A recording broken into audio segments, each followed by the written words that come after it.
দীর্ঘ 15 মাসের রক্তক্ষয়ী সংঘাত শেষে এসেছে যুদ্ধবিরতি। চলছে একের পর এক বন্দী মুক্তি। সশস্ত্র গোষ্ঠী হামাস যোদ্ধারাও যেন ফিনিক্স পাখির মতো করেছে আত্মপ্রকাশ, নিয়ন্ত্রণে নিচ্ছে গাজার আকাশ। অবরুদ্ধ গাজায় তাই বন্দী থাকা 4 ইসরায়েলি নারী সেনা সদস্যকে মুক্তি দিয়েছে হামাস। যুদ্ধবিরতি চুক্তি হওয়ার পর এ নিয়ে দ্বিতীয় দফায় 4 বন্দীকে মুক্তি দিল তারা। তবে শনিবার গাজা শহরে আয়োজিত বন্দী বিনিময় অনুষ্ঠানে ইসরায়েলি বন্দীদের মুক্তির চেয়েও বেশি আলোড়ন তৈরি করেছে হামাসের হাতে থাকা অত্যাধুনিক দাভর রাইফেল।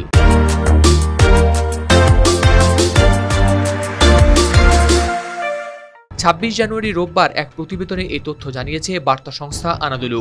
বার্তা সংস্থাটি বলছে, ক্ষমতার এক নাটকীয় প্রদর্শনীতে ফিলিস্তিনি প্রতিরোধ গোষ্ঠী হামাসের অভিজাত যোদ্ধারা গাজা শহরে 4 জন নারী ইসরায়েলি সৈন্যকে হস্তান্তরের সময় হাজির হয়েছিলেন ইসরায়েলি দাভর রাইফেল নিয়ে। কিন্তু প্রশ্ন হচ্ছে, হামাস এই অত্যাধুনিক অস্ত্র পেল কোথায় এবং কেনই বা তারা তা প্রদর্শন করল?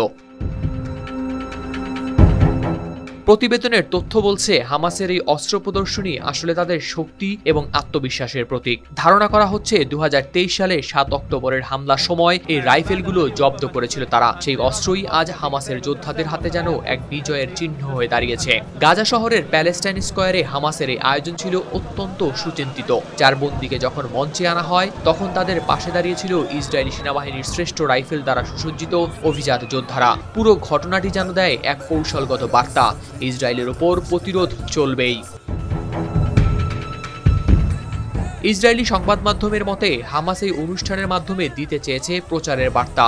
শুধু বন্দী মুক্তি নয়, গাজার সাধারণ মানুষকেও তারা দেখিয়েছে যে প্রতিরোধে পিছিয়ে নেই তারা। সংবাদ মাধ্যমের ভিডিও চিত্রে দেখা যায়, এই ঘটনার সময় ফিলিস্তিনিদের জনসমাগমও ছিল বিশাল। অন্যদিকে ইসরায়েলের অভিযোগ, হামাস চুক্তি লঙ্ঘন করেছে, কারণ বেসামরিক বন্দী আরবেল ইহুদকে মুক্তি দেয়নি তারা। তবে হামাস জানিয়েছে, ইসরায়েলের গাজার উত্তরে করিডোর বন্ধ রাখার সিদ্ধান্তই বাধা সৃষ্টি করেছে চুক্তি বাস্তবায়নে। হাওলাদার শামীম, RTV।